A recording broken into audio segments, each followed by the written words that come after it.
Hey everyone, welcome back to another movie review. This is our second review of the night. We're kind of capping off 2018 with some of the big 2018 December movies that we hadn't got around to talking about. Some came out a couple of weeks ago, others came out last weekend.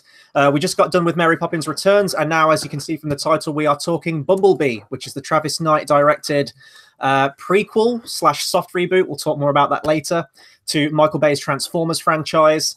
And yeah, this will be a turnout for the books. This might be the first truly positive review I will give on a Transformers movie. Let it be known to this day. Yeah, so I mean, George, you saw this before me again, like most of these movies, actually. What were your thoughts going into this? Because it's not quite as hotly contested or debated. Say, if we were talking modern Star Wars, for example, we would get into like a full-blown debate, like almost at fisticuffs, but not quite. When we talk Transformers, we disagree, but there's you know they're bad movies. Deep down, you know that the Michael Bay films are bad movies. No. But you definitely see this is where we go. Go on, talk Transformers. There's one man who is as much credit to Transformers. He is the Christopher Nolan to the Dark Knight. It is Michael Bay to the Transformers.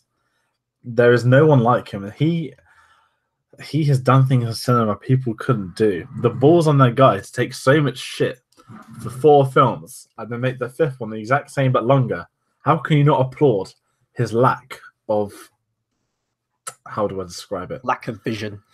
His not his lack of vision. His just. I don't even want to say arrogance. It's just, he knows he's going to go out and make that film, and that no one will tell him otherwise, and he'll actually make an hour longer to piss people off. I mean, how can you not respect that? I will say this movie clocks in at just under 2 hours. I think it's 140 minutes. That's so refreshing that it's not like pushing 180 minutes this time around. I think with Transformers, I think what it is, the first one came out when I just turned 11. It was July 2007. I literally just turned 11. And I went to this. I mean, I'm sure we've had this discussion many times before. But I mean, if people are watching it, I went to the cinema, and it was the first time I went to by myself. I used to do games and stuff in town, and I'd finish year 6. God, that's how long it was. And you're on a summer break leading up into secondary school. So I went into Lem. I went into my local town, and I went to the cinema, and it was by myself. It's a fake getting into 12A, age 11. I did that with ease, and I was in the cinema, and it was me and 2 other guys. There were 3 people in this room for this Transformers. It was midday. It was a Friday. It was release day, and I was blown away by watching it, because I'd never watched the animated show. I'd never had the toys. I'd not had the games. This was my first time witnessing the Transformers, and I was just blown away. I absolutely loved it. I just seeing them transform, the sound effects, the CGI, the opening scene where they decimate the American base. Blackout, wasn't it? It was. The incredible Transformers PS3 game, which the local game station, this is how back we go now, used to have one for everyone to play whenever they wanted. And I just, like everyone else my age, you suddenly fancy Megan Fox. Sheila Booth, watching Even Stevens as a kid, one of my favourite actors when I was little, because of Even Stevens, was a great sort of show when you're younger. Seeing him in a Transformers, everything was perfect, and I just loved it. And I suddenly loved them, and that was my kind of first interaction with Michael Bay. And then the second one came out, which I was not a big fan of the second one. You've got a story for that. There's put in the comments, he's put, what, you didn't like Transformers 2 Revenge of the Fallen? I've got a very embarrassing story about that. You will tell that story. I will tell that story when it comes to me, but continue with the franchise.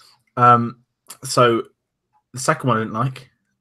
Third one I love. That's my favorite Transformers film. I'm always going to say that. Going to Chicago, just everything about the third one was great. I will give 2 credit. The PS3 game on 2 had the best online multiplayer I've ever seen, where you were just Transformers in a city, just shooting and killing one another. That was incredible. But 3 happened, and then Michael Bay should have retired the franchise instead. Marky Mark gets signed up for Transformers 4. Transformers 4, I put up with. I wasn't a fan. I should have ended at 3. Transformers 5. It's not my favorite Transformers film. I don't think, even for my standards, the review wasn't glowing. Yeah, but 5 was kind of, come on, mate, 3 hours down the line. This is a bit too much now. And then Bumblebee, which I really liked. It didn't feel like a Transformers film though. No, because this one was actually good. It just, as great as it is, you missed Michael Bay. Now, I don't know how you feel about that. There are something, I mean, we'll get to that, but there are some things which are so attached to it now, didn't feel right. Although it was arguably the best film, and it was on par for me with the third one. There's some things like, we'll get to it, of course, but there's a distinct lack of Michael Bay. Which is a good thing in my opinion. However, when we get into the review, there are some things that I will talk about that maybe, and you probably never thought you'd hear me say this, maybe I missed about Michael Bay's Transformers, possibly. But very similar experience to you, at least with the first movie. And probably more so with the second movie, but I'll get to that in a minute. So I was 14 when the first Transformers movie came out in 2007. Perfect age for it. That teenage, it's a movie made for teenage boys, essentially, that first movie. And yeah, as you said, like everyone fancied Megan Fox. Everyone wanted the Camaro. The action was great. And it, in a weird way, it did almost seem revolutionary in that you were seeing these Transformers fully realized live action on the big screen, interacting with each other, you know, wrecking a city and everything like that. We'd probably had like big budget blockbusters before that with things wrecking a city, but it felt different with the Transformers, like the CGI, all the moving parts and everything. Seeing Optimus Prime on screen, it was quite special, you know, going head to head with Megatron and everything like that. As a Transformers fan, you know, I did grow up with the cartoon. I've got all the cartoons on DVD as a kid. I think I saw some on video. I remember seeing the movie. Not even understanding all like the lore and everything as a kid, but just seeing that first movie and getting attached to those characters and the style of it. And the first movie did have some great bits. There are still some awe-inspiring moments, and I'll talk about that and maybe some things that I missed with this particular movie. We get into Revenge of the Fallen. Now, I'm on a Transformers hype with this one. And you see the trailers, and the trailers look amazing. And JX in the comments, this is my embarrassing story. I went to see Revenge of the Fallen 4 times at the cinema. I blame my friends. I've got a lot of friends, but none of them kind of get on with each other. So I have to kind of go to individual cinema visits with each one. And I went 4 times. I will still defend some scenes from Revenge of the Fallen. I do like the forest fight. I do like some of the Transformers action scenes, but they are very few and far between. By the third movie, I wanted to like torch the entire cinema. I almost got kicked out of that film because I was like hurling abuse at the screen. I couldn't understand what I was watching. It was like a nightmare come to life, and I was locked in that cinema for 3 hours. The fourth one, I didn't even go to the cinema to see. I watched it on the net, and I had to watch it in 3 separate sittings because I couldn't get through it. I think I punched the wall a few times watching it. The fifth one, it came out last year, right? The fifth one, The Last Night. I think it was probably my #1 hated movie of the year. I can't remember where I ranked it. That was actual torture. That is the worst cinematic going experience I've ever had. I felt like I was in prison, like I was in some kind of like foreign jail cell somewhere, and I couldn't get out. Hated it. But then the trailers started coming out for this thing, and I thought, you know, Bumblebee and Hasbro behind the scenes as well, and we'll talk about the future of Hasbro. I think they announced like a slate of like 14 Transformers movies or something like that. It was basically like the Marvel slate of movies that they did, but they did it equivalent for Hasbro. They said we were going to get a Transformers 5, and then 6 and 7 were going to be filmed back to back, I believe, with Michael Bay returning, and then that was going to cap off that trilogy. Well, it wouldn't cap off a trilogy, would it? It'd be a trilogy and an extra one. The point is, Michael Bay was going to come back.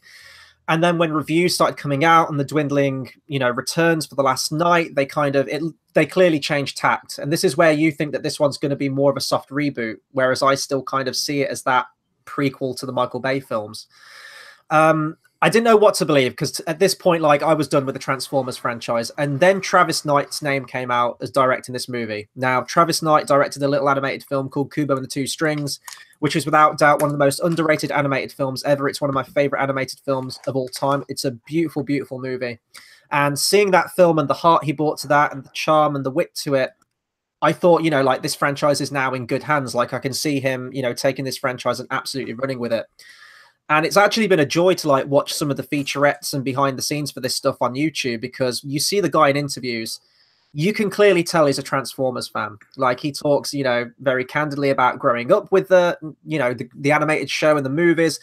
He knows the look of the characters. He knows the sound of the characters. He knows what those characters are supposed to be. So watching stuff like that, and then the trailers came out, that awesome G1 trailer came out, which showed off all like the original designs to the cartoons. And I knew for a fact I was going to love this movie. It was in safe hands. And if I give my initial opinion on the movie before we get into it, I enjoyed it. I had a really, really good time with this one. As a film, it's the best Transformers movie in terms of heart and characterization, and the fact that it actually made me feel something that wasn't hate and regret. But on the flip side, I would say maybe it's because, we're 11 years into this franchise essentially now. You don't really get that sense of awe when the Transformers transform anymore. And the action is very much scaled back in this one, which could be a good thing. There's no like shaky cam. There's no confusing things on screen where you can't tell what's going on. But the impact behind the action wasn't there. Michael Bay is an action director. Like even when the trailer comes out, you hate all the films, but those trailers come out, you go like, whoa, this looks incredible. This looks amazing. This felt very much scaled down, which I guess works as it's meant to be a prequel. So the story can't be, have world demolishing or ending stakes like most of the Transformers films. But maybe if you are a fan of these films purely for the action, that might turn you off them a little bit. I think as well, what's worth mentioning with this is this has a smaller budget than all the other Transformer films. Yeah. I mean, it's still got 100, 120 mil budget, but you feel that there isn't as much money in it. And this is very much dialed back. Now, this is more interesting because we spoke about recently, this was the prequel to the Michael Bay franchise. And I've said that, clearly as this, I mean, when they brought, I've not seen Cuba and the Two Strings, so I know how much you and Taylor spoke about it. When they brought this guy on board, to me, that changed the game for Transformers because that was an Oscar-nominated film who had a director coming into this dead franchise essentially because the box office figures were down on the fifth one. The first time they'd been down, and it kind of felt like, okay, this might change. Then the cast gets announced. Hayley Steinfeld, a very good young actress. Big match, John Cena. I mean, everyone knows I've always been a fan of wrestling. He's the natural next one to make it big in film. I don't think this was the right film for that, but it's a step in the right direction. Mm-hmm. I liked the cast. I liked how minimal the cast was. No big ensemble, no flurry of things. I was still very cautious. Then when that first trailer dropped, everyone was shocked at how good it looked, mm-hmm. and no one seemed to believe it. But as time progressed, when that G1 trailer came out, like you said, to me, all signs of it being a Bumblebee prequel were dead. And I'm convinced in my head that this started as a prequel to Bayhem. And this is now finished as a soft reboot because Hasbro obviously now produce the films where they never used to, because it says Allspark Productions in the credits. Mm. And I feel now they came on board because it was rumored Transformers were going to be axed as a franchise. They were going to reboot it. I feel that Hasbro probably saw a rough cut and like, shit, like let's keep this going.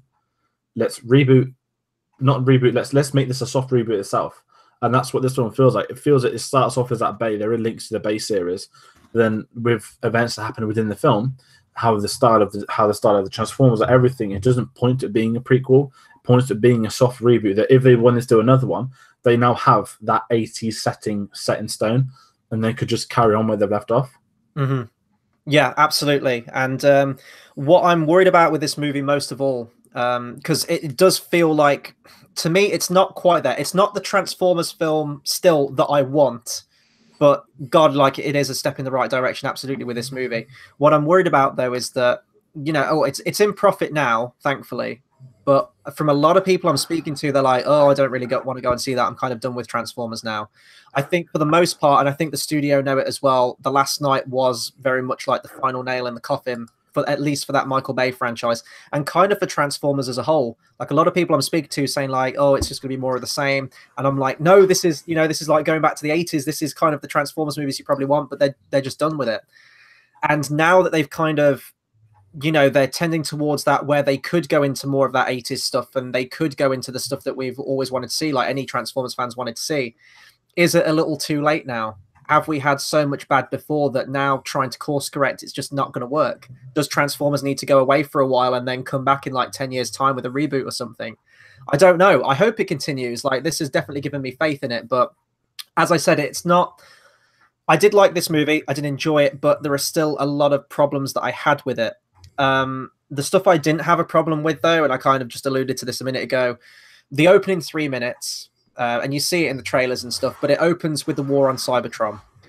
And it's everything I wanted to see. The first 3 minutes of this movie, I was absolutely giddy. I was like applauding, like all the if you're a fan of the cartoon, all the characters you can easily identify.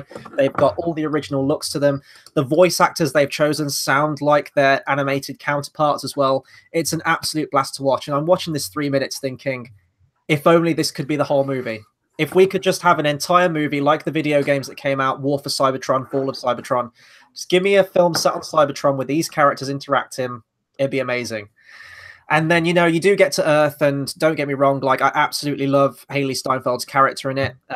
Really immensely likable in it. And, you know, her friendship with Bumblebee is like, you know, beautifully developed throughout the movie.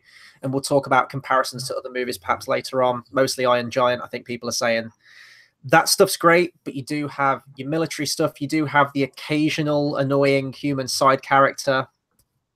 And the stuff that I'm seeing repeated, and I'm just thinking, like, just do away with all the humans. Like, you don't need them. Don't set it on Earth. You don't need to set it on Earth. Just give me a Cybertron movie. Maybe that's my bias. Maybe general movie-going audience needs that, you know, human element to it. And if you look at the story for this thing, as I said, like compared to like E.T. or Iron Giant or whatever, the human element is kind of integral to this specific story that Travis Knight's telling with it. Yeah, I think that's one of the things with these films now as well. When Travis Knight came into it, it did change. Seeing Cybertron, I mean, you've got that scene in the third film, the opening. You've only had like subtle hints, though, haven't you? You've never seen something to this scale before. Exactly, and obviously when I was younger, I hadn't seen Transformers. Now I've played some of the video games, I've seen the animated film. It's nice to have that original theme, and it feels as if this is moving so. I mean, it's hard to call it a Transformers film because there's one, and I think this is a big thing. Yes, it's obviously called Bumblebee, it's of course, but I want to see a Transformers film like this, and I feel that that's certainly something they may do, and I think that's something they want to do. But now Travis Knight remains the MVP now for this franchise. That. Okay, Michael Bay, you've gone. I'm sure, I mean, he might make another Pain and Gain. He might do some indie stuff. But I'm sure the studio now will be wanting Travis Knight locked in, that they're probably there like, oh my God, we've had a Transformers film higher than 50% of Rotten Tomatoes. Something like, what, 97? Is it really? It's still really high up. And it might not make the box office that the other films make, but if it's still a profit, if it's had that critic reception moving forwards, they can use that in their trajectory and people will turn up. You know, it might just be the one film. I mean, it's like DC. I think it's a very different comparison, but fair. Justice League box office was awful. Critics hate it. Blah blah. Like Aquaman it's just over to Justice League today. Aquaman storming that box office. It's got favourable reviews, and the audience seem to enjoy it. But it's gone very much under the radar due to the products of DC. Now, there's a lot of comparison to Transformers that I've not seen Aquaman, so I can't have that opinion of it. But if Aquaman is a step in the right direction, then that gauges interest for the next DC film. Whereas before Aquaman, Justice League, it was dead. And heading into Justice, I mean, I didn't see Justice League at the cinema. That was the first DC film I didn't watch at the cinema in a long time. And, you know, there was no interest going into that. Positive-ish reviews for Aquaman has helped that future, whatever's going to come next, Wonder Woman 2. Obviously, that had great reviews anyway. Oh, no, it's not, sorry, next. Shazam's next, my bad. That will help because it will say by the Aquaman creators. Now, if Transformers want to do something similar, if they go for a Transformers film now, or a Bumblebee 2, or whatever their plan is, they will just plaster it being so similar to the successful one, and they'll try and forget what happened in the past from the other ones. Yeah. That is what they need to do now, because no franchise is dead. Any franchise can be redeemed. I mean, there's countless. I'm trying to think of one now that's been sort of like a gravestone that's picked up, done well. There are many, but I'm just trying to get a really obvious one in my head now as well. Apes. No, there are. Yeah, 2001, dead film on release, and then nothing. No one wants to touch it. Then you get one of the best trilogies I've seen in memory. Everyone floated. I mean, this is very unfair. Disney's always been going to be Disney. Disney animated, to me, early noughties, they're kind of dead, and they revived, and they've got bigger and bigger again. No franchise is dead, especially when Transformers is a 30-year history, and I think that's something they will be using now for the future. The Bumblebee certainly is that right step in the direction. I know this is me talking more generalization about the franchise, but Bumblebee has that is going to change something for for Hasbro. Yeah, is it Paramount? It is Paramount, isn't it? Paramount, they have the rights to it. But no, I think it's definitely worth talking about the future of this franchise because it is kind of that awkward movie. I think a movie that I compared it to in our in our Facebook chat was X Men First Class, sorry, which when it came out you didn't know whether it was a complete reboot or if it was a soft reboot. Now that we know it's a prequel technically because obviously they bring in like Hugh Jackman in it, and then you get into Days of Future Past. It is very much a prequel to that then stuff. they killed that series with Yes, Apocalypse and the one that's never coming out. is maybe Disney are the only hope to, if we're talking about redeeming a franchise, maybe Disney are the only hope for that franchise at this point, especially with Dark Phoenix coming out, which does not look good at all. And this is that kind of awkward movie as well, in that you do have a lot of, name drops and things like that, and elements that would lead into a Michael Bay original Transformers from 2007. But then there's a lot of stuff in the movie that contradict it. For example, spoiler alert, I guess, at the very end of the movie, you see Optimus Prime and loads of the other Autobots come to Earth and meet up with Bumblebee. Whereas in that original 2007 movie, you get the impression that that was the first time they were arriving on Earth. Also, the fact that Optimus Prime mentions that they learned Earth's languages through the World Wide Web, whereas in this we hear them speaking English quite clearly on Cybertron, and arriving to Earth before then. So there's a lot of little things like that that don't marry up with the continuity, and even some of the later Michael Bay sequels contradicted his own continuity. So maybe it's going to be like one of those X-Men things where you just kind of go, you show up, you see a Transformers movie, and continuity be damned. But I do definitely think that this could be that foundation where they're sticking with some familiar stuff to like ease that fan base that's already there into this new one, and then after this you can go nuts and do your own thing with it. And I hope they do that. I definitely think they have kind of queued it up for that. If we go more into the film itself, though, in terms of the performances, I definitely think that Haley Steinfeld was easily the best choice to play this character. Very, very likable. I preferred her to Sam Witwicky. Not to say that I don't like Shia LaBeouf, but there are a lot of similar elements to the character in this movie. And maybe they took that original, because I know that Spielberg was involved with the first movie, wasn't he, as like a producer or something like that. And you can tell that if Spielberg had have taken on that movie, you could have seen all those like similar ingredients to like an E.T. story that he could have brought into it. But it was like an E.T. movie under the guise of Michael Bay, so it thus resulted in a very different movie. But you have that sort of like angsty teenager that, wants to fit in, and, they want a car, they want that independence. They form that friendship, that bond with the car, and then they kind of get caught up in this intergalactic war that's going. So it's a very similar plot to most of the stuff from the first Transformers movie. And there are some little things in there, like you see the dam where they house Megatron in the first movie. I reference you, Miss, but they do reference Agent Simmons. There's an agent that looks like a young John Turturro who they call Simmons. And by the end of the movie, Bumblebee does transform into the Camaro that we all know and love from the first Michael Bay movie. So there are elements like that that do directly lead in, but then there are also some very contradictory ones, which leaves it in this weird stasis. If they do like make a reboot of this, then I guess this is going to be that kind of bridging film between two worlds, essentially. Yeah. And that's where the kind of issues stem back to. Is it a prequel or is it a soft reboot? And I feel that if you look at the references and what they did, that's stuff in filming that probably couldn't be changed. But you look at the design of Bumblebee and the design of the Transformers, that would have came after filming, because that's during. That's why I feel that this film probably progressed as much behind the scenes as it did watching it visibly. But going back to Haley Steinfeld, I thought she was great in this. Yeah. I've not seen her a lot, but I think I love Sam Witwicky. Very different protagonist, but in sort of the modern era, look at characters like Rey, Wonder Woman, with the female protagonists. We've not really had any films. I've got a younger one. I don't really count like X-Men, like the whole Sophie Turner stuff. Game of Thrones is an ensemble. It felt so natural that she was great, and I like the fact that she was quite punky, quite tomboyish, because that's in her character. When they even make jokes of her family and stuff like that, it felt very sort of similar in detail to the first Transformers film with the whole family angles and whatnot. But Haley Steinfeld, she bossed it. It was believable. Again, her partnership with Bumblebee, that's the main thing. You want chemistry. Now, when you got a film where you got a robot that's CGI and an actress, you need chemistry. And it felt like there was some there. There's some like really charming scenes. I think that was a fair way to describe a lot of the scenes actually between the two of them. And one issue with a lot of these films is the annoying sidekick. And you know what? He was all right. Yeah, when I saw this guy in trailers, and I think I mentioned a comparison to Jurassic World Yeah, Fallen Kingdom, that annoying character in that, the one who's screaming all the time, and we have had characters like that in previous Transformers movies. I thought they were going to repeat the same thing, but he was a lot more restrained than I thought. he Is had a kind of story. yeah, he starts off as that kind of like plucky, cowardly character who's like, he's got a romantic interest in him. But by the end of the movie, like, I don't hate the character, I don't love the character either, but he wasn't that character stereotype I thought he was going to be.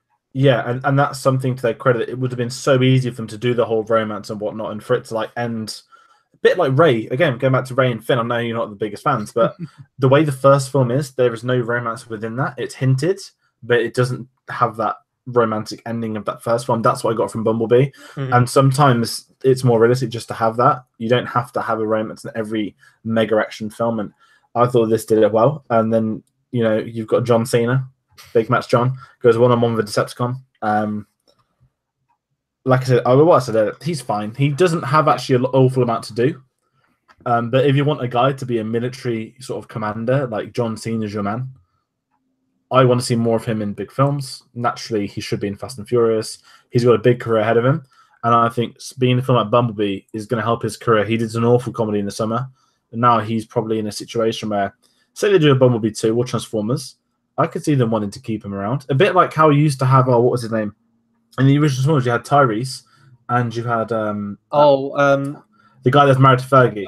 Yeah, I can't remember. Josh Duhamel. Yeah, that's you had them like human military guns. I could see John Cena fitting that bill, but of a bit more importance of him as a supporting character. A bit like Agent Simmons, but not as very different. But you know what I mean? You can see him as a Commissioner Gordon character where he has had this with one of them. He has that bond, but he's also still having to like stay true to the military, but also maybe help. You know what I mean? That's a much fairer description. Yeah, and I think Cena's smart. This can be his franchise. Yeah, and if that franchise gets bigger, then he gets bigger with it, and he gets more to do naturally. So it's very interesting to see what this film can do for the careers of those within it. But I thought everything was spot on the direction, how the cast were used. There wasn't too much of the humans. There wasn't too little of Transformers. Everything had their balance just about right. Looking at the scenes, there are... I'm trying to think. There's no deliberate, I would cut 20 minutes, I would cut 10 minutes, I'd cut 5 minutes. No. It's under 2 hours. It's a very streamlined plot. Yeah, and it felt very quick because all the previous Transformers ones have been like 2.5, 3 hours, 2 3/4. Bang on under 2 hours out of the cinema. That was actually quite nice. And this is what I've always said. Like, you don't need a 3-hour Transformers film. You really, really don't. Get it done in 2. Bish bash bosh. That's your movie right there. And I do have a problem with some of the human characters in this films, but it's not to like the seething hatred that I have for the Michael Bay ones. For example, in terms of the humor of this film, there is humor in this film, and a lot of it comes from that dynamic of Haley Steinfeld's character and Bumblebee. It is that very sort of it's that tried and tested story that we've seen in so many things. As I've mentioned, like Iron Giant, for example, the core story itself isn't new, it isn't innovative or anything like that. But it all depends on the characters you have and the actors you have and the dynamic between the two characters. And that dynamic was absolutely there. I got a little bit misty-eyed at the end of this movie. So, like, when you take a story like that, even though it could be a very simple story that you've seen many times, but still do it well, like, that still has the impact there. It is a funny film. It does have some good jokes in there. There's no dogs fucking, there's no robot wrecking ball testicles, there's no skid and mud flaps, there's no like stereotypes, like, well, I guess there's some hillbilly stereotypes in the movie which I didn't like, the kind of the guys that like get shot by the Decepticons in the movie. I could have done without them in the film, but it's reined back so much. Like, there's no like awkward weird comedy in it, and just the feel of the film as well feels a lot more charming and like a lot more heart to it and upbeat. The Michael Bay ones had like this weird grimy sleazy feel to them, like not just like in terms of the design of the Decepticon, the robots or anything, like the stuff they were saying. Like, I'm not a prude by any stretch of the imagination, like I swear myself, but when you've got like robots like fucking each other and like saying people like piss off, well, that's because you're a pussy, like that doesn't feel, that's not Transformers to me. That doesn't feel like it. This one's stripped back. This is absolutely what I want it to be in terms of its tone. And the soundtrack, oh boy, the soundtrack. I'm a huge mark for the 80s. This has one of the finest soundtracks I've heard to a film in a long time. In terms of the music they use, you've got the likes of Bon Jovi, Tears for Fears, Stan Bush is in there, The Touch. Great 80s music in there, which just really adds to that feel of the movie being set in 1987. The actual score of the movie, though, done by Dario Marianelli, who actually did the score for Cuba and the Two Strings, which was a score that I absolutely loved. Didn't like the orchestral score in this movie. Not that it's bad. It's one of those that fits into the background. One thing I will always say for the Michael Bay films that I did miss in this was the Steve Jablonsky score. The Transformers films are without doubt some of my favorite orchestral scores to any film. And I did miss hearing some of those motifs. There isn't really any definable theme throughout this movie. And I think that maybe if they'd have, got that really great cinematic music to it, that would have definitely helped. I don't know if you had a problem with the music at all. I can't really remember it. Well, that's always the sign. But I bet there's some musical cues that you remember from that Jablonsky score, right? Oh yeah, I love the Jablonsky score. There were some really good songs. I remember back in the day of MP3 players, I had Steve Jablonsky Battle, Steve Jablonsky Scorpknock. There were some really good songs across them, but it didn't feel like there's anything. But the film didn't feel like it needed it as such. It didn't. This isn't the Michael Bay, this bombastic score to match the on-set pieces. This was very contained. And I think that's why, I don't remember anything because I was focused on the story, but B, okay, it probably wasn't the best soundtrack to do that. Of course, soundtrack could have helped, but I didn't get that vibe to it. But the most memorable bit of music is the Rick Roll.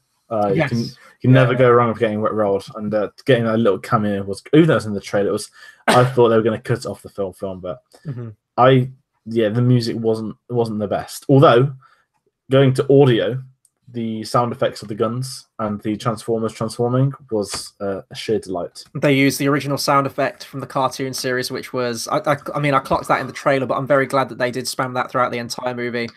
Going back to the music, this is just me being a hopeless nerd for Transformers, but I'm still holding out for that orchestral version of the original cartoon theme to be used in the movie at some point. I think it would have worked in this movie. I think this would, especially if they'd had overlaid it over the first 3 minutes. That's just like a fan edit idea in my head, just like waiting to happen when this comes out on Blu-ray.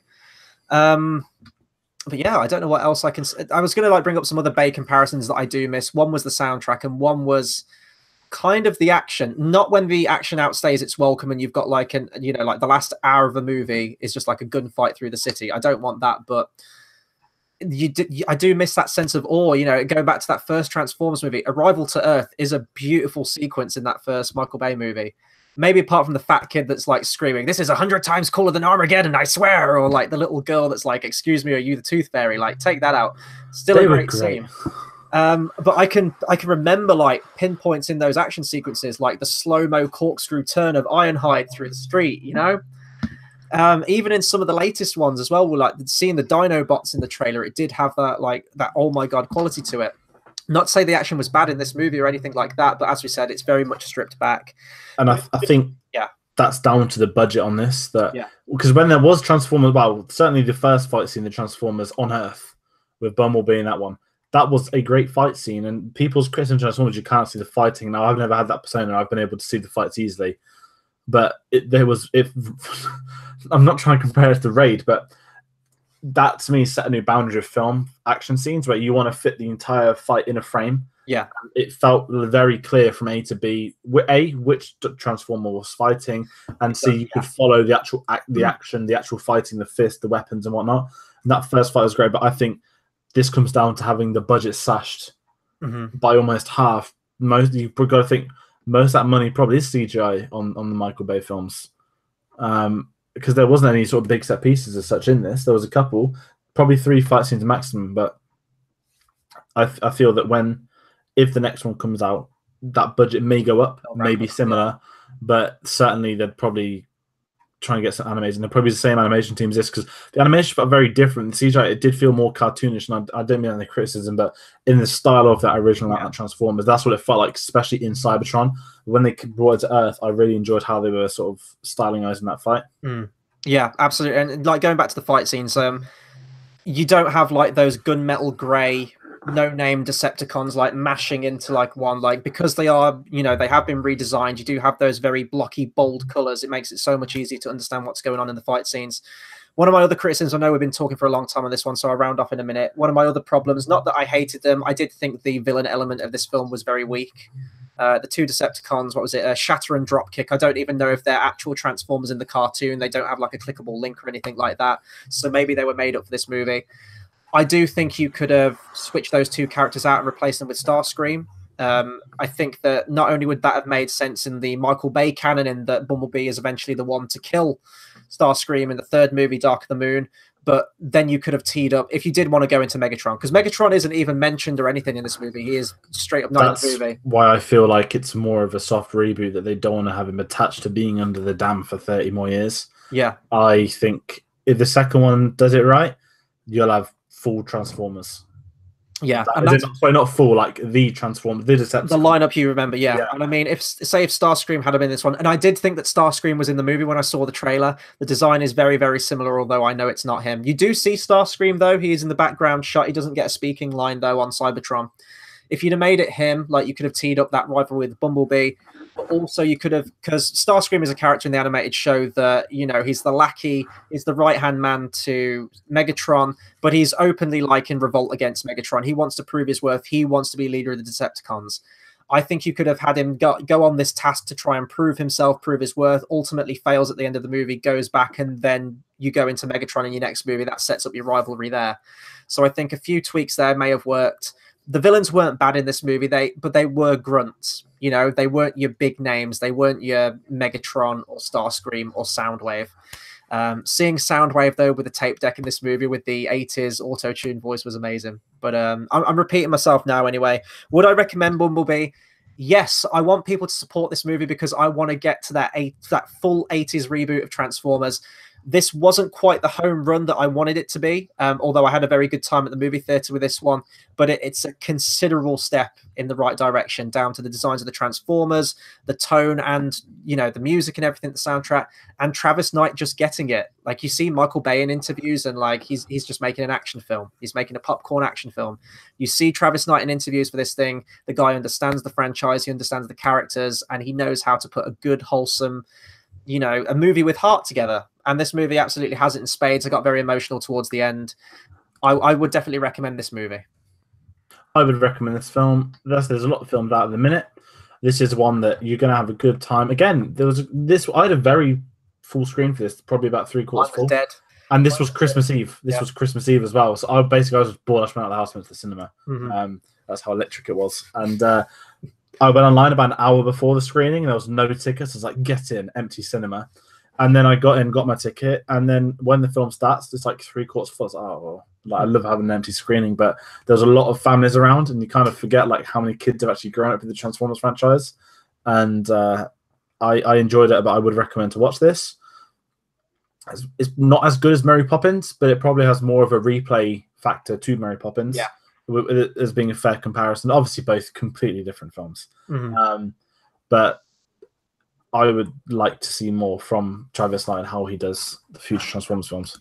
Hopefully, Travis Knight becomes the Kevin Feige of the Transformers or Hasbro franchise. Maybe we'll get a G.I. Joe crossover. You never know. Yeah, like I was pitching this to you. I was like, you know, John Cena, just give him like a name switch, like he's gone under an alias. He's actually like a G.I. Joe or something, and then link the two. Like, maybe you could do that. I do want them to cement the Transformers franchise first before moving into any kind of crossovers. I don't want them to like do like a Batman v Superman kind of thing, second movie in.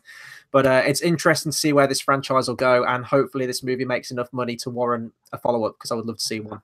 But that'll do it for our review on Bumblebee. Be sure to comment, subscribe, let us know what you thought of this film. Did you like it? Didn't you like it? How would you rank it to the other Transformers films? Anything Transformers related, please do let us know. We're on the ropes. We've got one more review to do. We've been talking for a very long time on this one, but our next one is Wreck-It Ralph 2, which we'll be jumping on in the next 10 to 15 minutes. We're going to get through that one very, very quickly. If you've just discovered us, please hit that bell icon as well. We tend to go live on these things and don't really announce it, so that's the best way to keep up to date with all of our stuff. And, you know, we're bringing you many more movie reviews, trailer reactions, and our original shows as well. So that'll do it for this video. Until the next one, we'll see you guys next time. Thanks for watching.